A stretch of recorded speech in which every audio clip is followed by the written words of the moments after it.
Well, thanks everybody for joining. I really apologize for this. So we're using that speaker rather than the phone. Yeah, and Okay. So I guess we'll just kind of turn this into a conversation about older workers and employment for older individuals who wish to return to workforce or are there. So one of the things that I'll introduce myself, I'm Rosie Thayer, and I'm the employment specialist with the Department on Aging. And as Older Americans Month, we wanted to celebrate the engage at every age by talking about employment. And so one of the things that we are finding in the state of Iowa is that we are truly an aging workforce. And when we look at the numbers, there are about 1,500,000 people who are working in the state of Iowa, ages 14 through 99. And the upper age limit of 99 is put on by Iowa Workforce Development. And I know that there are some individuals who are older than that are working. So when you look at those numbers, you see that 11% of the workforce is age 14 to 24. And 21% of the workforce is ages 25 to 34. 20% is 35 to 44. 20% is 45 to 54, and 24% is 55 to 99. And what we find in some counties is that 24% of 55 to 99-year-olds is even higher than that. And some businesses that I have been working with recently say that sometimes their workforce in that category is 40% plus. So they are truly looking at how can they use these older workers to train for the next generation, because 65 is not the age of retirement and then moving on. And some of the reasons that people are not retiring is that really a lot of people have better overall health and they're choosing to work longer.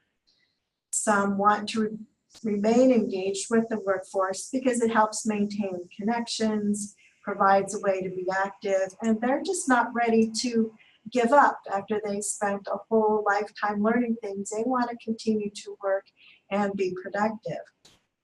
Some individuals are returning to the workforce or staying in the workforce because they're paying on student loans. Some of those student loans are their student loans because maybe they went back to school later to get a degree and they're paying on those, or they're paying the student loans of their children or their grandchildren.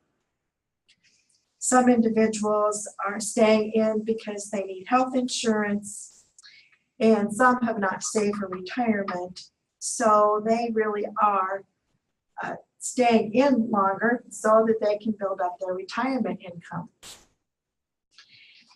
And one of the things that we know about individuals who are in the workforce is the positive thing is that they have trained workers, those businesses have trained workers who can do the job and help with bringing up newer employees and promoting those new employees in the company culture. And a multi-generational workforce is good business practice since generations learn from one another and teach one another. So one of the things that businesses say is that older workforce is there to help the younger workforce learn how to have those conversations, how to connect, and how to be at work on time and some of those soft skills. The younger generations in the workforce who are computer savvy can help some of those older individuals learn the technology that is around. So it's really important to also have that business look like the customers that they have out there. So if you promote a younger workforce in your business practices, then some of the older people who might connect are going, well, they don't want me, or they don't want anything that I have to say or do. And if you have older individuals, some of the younger folks don't want. So it's really important to have just across generations in the workforce so that everybody can see somebody that looks like them and help promote folks. So those of you who are out there, tell me what you know about your areas of older workforce and share some questions that you have about the older workforce.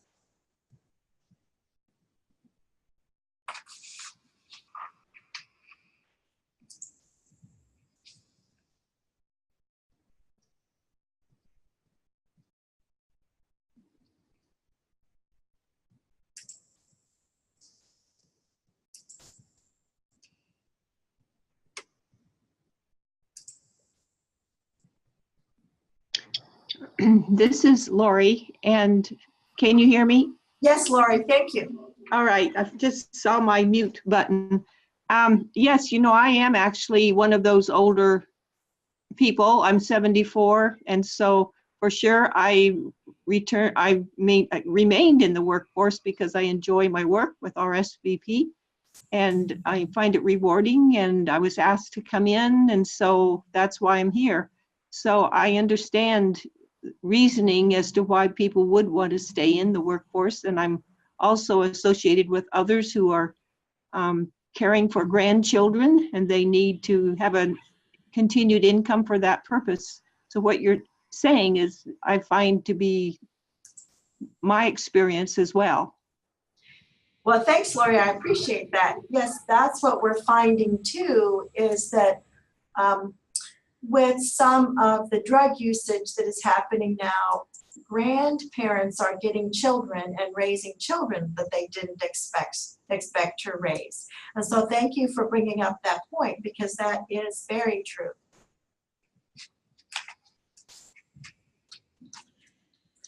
And Laurie, did you ever leave the workforce, or you've just been staying out there? You've been out there the whole time? Well, I retired, but I was still working like a quarter time, and then this position with RSVP came up, and my background's in gerontology, and I have an undergraduate degree in elementary education, and so when I was asked to take on this role, it just seemed to fit so well that, you know, part of the reason I came back in, a big part of the reason, was because it was an enticing position to fill. So yeah. Great, great. So do you ever feel discriminated against because of your age? I haven't found that to be the case. You know, I live in a small community. There's probably 1,500 people in the community. I cover a 4-county region with my work, but I have not felt discriminated against. Sometimes I felt myself that I ought to be sensitive to when I need to step out, because I may not be as productive as I might, you know, could be or would have been at a younger age. But that's not what your employer is saying. Right. You know, they asked me to come in, and we're doing well, and so far it's going well. That is great. That is great. Other questions?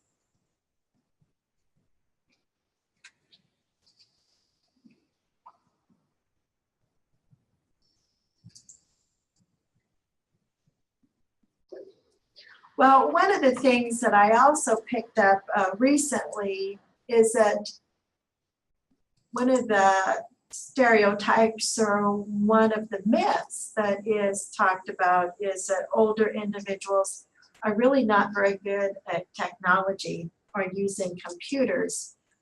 And so a recent statistic that I had seen is that 64% of older individuals use technology, and they're the fastest growing demographic on social media. And this really is not surprising to me. I would guess that some is driven through their work, but some would be driven by their grandchildren or their children. So if you live away, do you want to Skype, or do you want to FaceTime? Or grandma, you know, I'm going to send you stuff on Snapchat or Instagram. And so it doesn't surprise me that people are growing in this area, because it allows them a way to connect with those family members.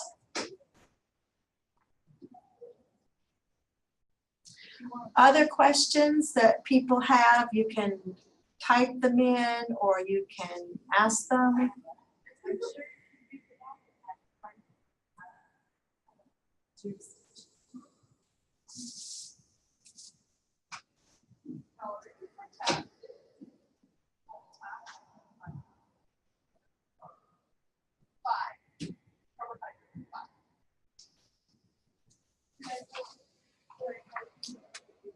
So one of the things, I'll just keep talking until we get something to come in. One of the things that I have heard businesses say to deal with the age issue, because I hear that a lot. Oh, go ahead, go ahead. I don't know who that is, but go ahead.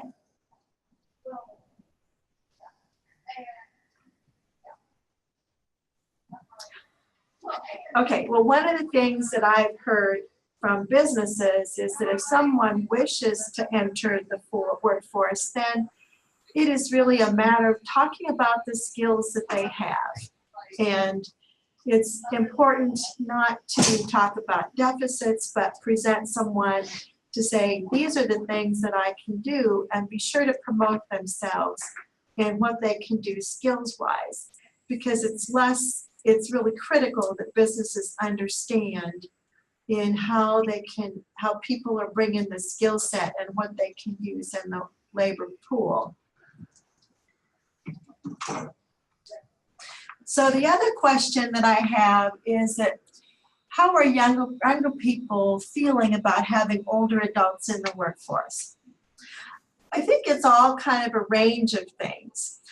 Some of them really are feeling very comfortable with it, the younger ones, because what I read about those generations, those millennials, is that they want to be mentored and they like to be involved and have someone supporting them. So if you take a look at the generation not above them, not Generation X's, but those individuals who are from the older area, some of the boomers, then they can teach those millennials, kind of add support and say, this is how we can work together in the business, and offer them mentoring and help them kind of increase their role in the organization. So that is a real positive way to combine those two generations. And certainly Generation Xers, they're the ones that are moving up into the management positions these days. And those are important for the boomers to connect with, because the boomers can help mentor them as well throughout the system and help them negotiate how can this business utilize your skills. So if it is thought about properly, I think they really can be a positive role in the workforce. All ages can be a positive role in the workforce. Of course, you have some folks that are kind of cranky and I don't want to have anything to do with younger folks, but that's kind of a business problem to deal with that, and try to get everybody working together and supportive, because the research is showing that it can work, and it can work very well for a business. Is there another question?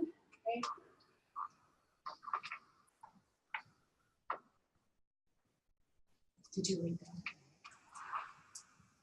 that? The younger people, yeah. Yeah.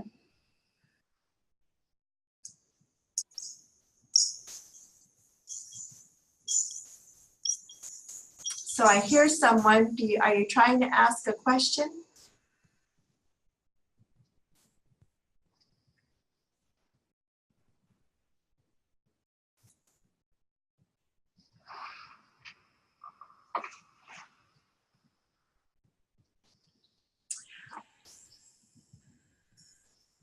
Okay, so how can we get more older workers connected to businesses? That is a really good question to ask. And I think it is a matter of us developing those partnerships with the businesses. And I hear all around, we don't have people, send us people, give us people, we need people. But at the same time, businesses may not be really thinking about how they need to change their practices. So one of the things that I saw recently was a recruiting poster, and it was for a recruiting open house. It was being held by a company here in the Des Moines area. And while they showed diversity, they showed people of color, they showed men, they showed women, there wasn't anything in that poster, any person pictured, I would say over the age of 35. They were all young folks. Now, I don't think that that was the intention of that business to exclude people, but sometimes that unconscious bias happens. So you say, oh, we want younger people, so we're going to do recruiting of younger people. And one of the ways that we do this is that we show pictures of this young, vibrant workforce, or we say in a job application that only recent college grads apply. And so that really cuts out part of the group of individuals who might be wanting to enter that labor market or that particular business.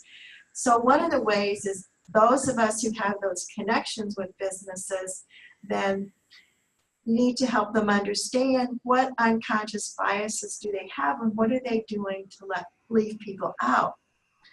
Another way is that if somebody is going to a business and maybe doing an informational interview, if they're an older worker doing that, doing an informational interview, that is a good way to get themselves in front of the business to show or to learn about and to show that they are able to get up and around and do things and want to do things. And they might even offer to do an internship for a while. So that businesses could do internships and to have that worker come in, and if it works out, that's great. And they're able then to hire that individual, and if it doesn't work out, well, the agreed internship was done and it worked out. It was good for everybody to give that a try, and now they're going to move on. One other thing that I've heard about recently is that a business was saying that they had heard about an individual. It's kind of underground because the individual hadn't come to them, but there was somebody in their business who was thinking about retiring. And before they gave the notice to retire, they went to that individual and said, well, you know, we hear you're thinking about retirement, and let's talk about some options. Well, that totally surprised that employee because they thought, I'm going to retire and then that was it. Done. I'm walking out the door and that's going to be the end of my work here. But the business was taking a look at part-time employment for that person. They were taking a look at maybe bringing them back for some special projects. So businesses can really work with the individuals who are in their current labor force to try to keep them there and offer incentives to stay or options to stay. Another question that I have is chat about pay scales. Do younger adults get paid more or less because they're younger? And then same question for older adults. If they have been in the workforce longer, is their pay higher? Well, that really depends. So if I'm moving from company X and I have been, let's say I have been a teller in that particular bank for a number of years, but I want to change to a different bank and there isn't any break in my labor market, in my workforce, or the time I've been in the labor market, I just want to apply for that job at that bank, that new bank. Well, that new bank would probably bring an individual with experience on at a higher pay scale than someone who is new. So really is looking at what do you bring into the business and is it like for like? So if you are of any age, there should not be any discrimination between the pay between a younger worker and older worker in a field. If you're starting, so let's say that I've retired, okay, I've done this work for a number of years, for 20 years, I left the company as a manager, and I don't want to do the management thing anymore, but I've been retired for 6 months, and you know what? I'm tired of not being in the workforce. So I want to get a part-time job, and I'm going to go get a part-time job at the local Hy-Vee store, which is the grocery store, and I'm going to bag groceries. Well, I'm an older worker, but I'm entering into this new labor market, and I'm going to be paid the same as somebody who is going to be pulled in at that beginning pay scale. My previous experience, the business will appreciate, because I'm probably going to show up on time and help others, younger workers, in learning them how to be good to customers, but my pay scale won't be what I had been at an executive position. So it really, to answer the question, it's kind of varied, and if you're entering the workforce, everybody should be entering about the same level. If you're changing, there might be some pay for individuals who have experience. So it is a good thing to negotiate with an individual, but if someone's changing careers and re-entering the workforce, they would not get paid any more than those other ones entering. And that is also one of the myths about the workforce, is that people cost more. Well, maybe they do and maybe they don't. If you're moving in your same career from one business to another, then yeah, your experience does count for something. If you're moving to a totally different business, then your experience may count, but in the current field that you're moving to, if it's a career change, you're probably going to start at the beginning. Other questions out there?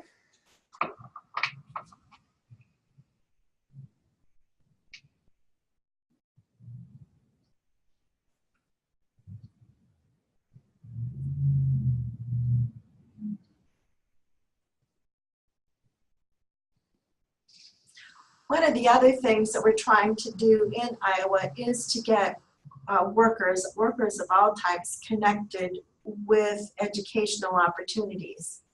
So Iowa Workforce Development, the workforce centers have classes that they will provide training in. Some are resume writing classes that anyone is welcome to attend. One is classes that helps you learn how to deal with coworkers, because we all have different personalities, and in those different personalities there are things about some of our coworkers that we like and some things that just drive us crazy. So they will do some helping people understand their own way of working, and then support individuals in training. How can I work with others? They also have classes for ex-offenders, and so those individuals can learn to talk about where they have been and connect with the workforce. And one of the regions is also doing classes for that older worker who has maybe been out of the workforce for a while, and how do you help them, how do you help that individual learn to talk about their skills, what they can bring to the workforce, and reconnect then with businesses. So we're really trying to upgrade individuals.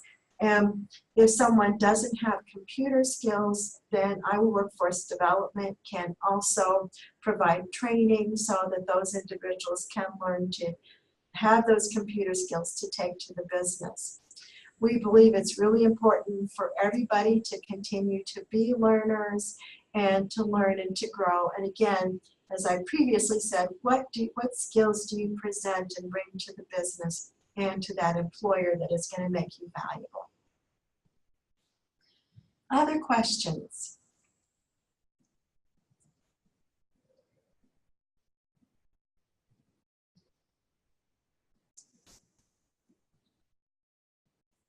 Other thoughts that people would like to add?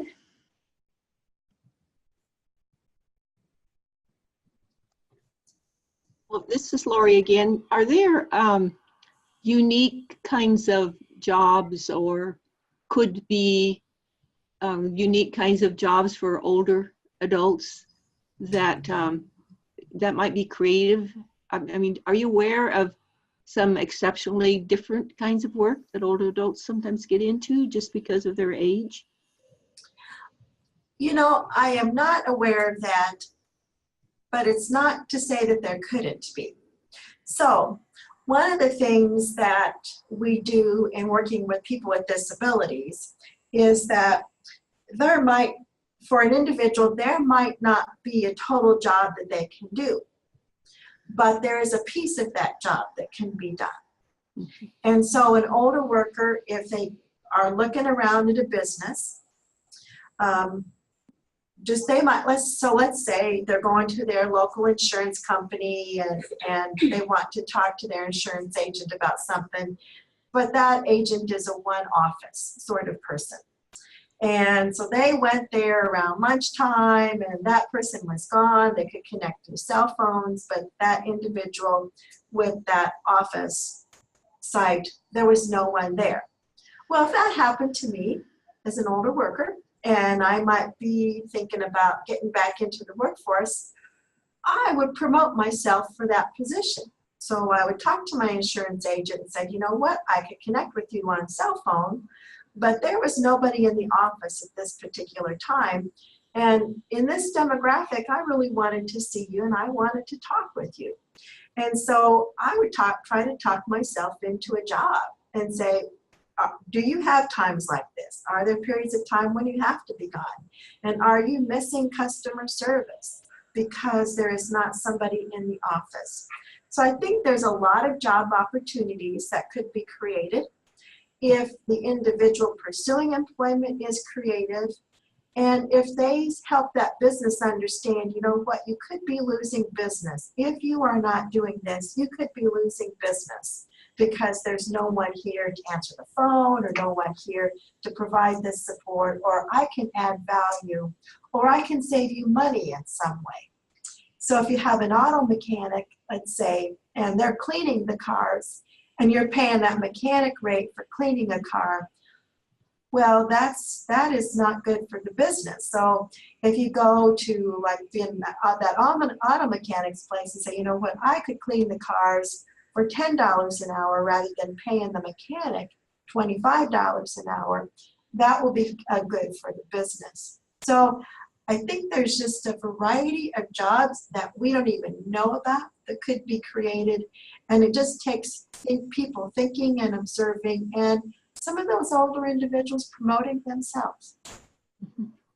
Yeah, I like that, and I agree with you. I think we just need to think creatively. Yeah, because we really look at businesses as having expertise and they know everything. Well, you know what? They don't know everything. And so some of those of us who work with businesses, who work with a variety of businesses, can share what we learn from one business with another. And those of us who have kind of been left out or thinking, well, that business would be better if they provided this, well, we can say that to that business and then they can choose to accept it or not. Other thoughts?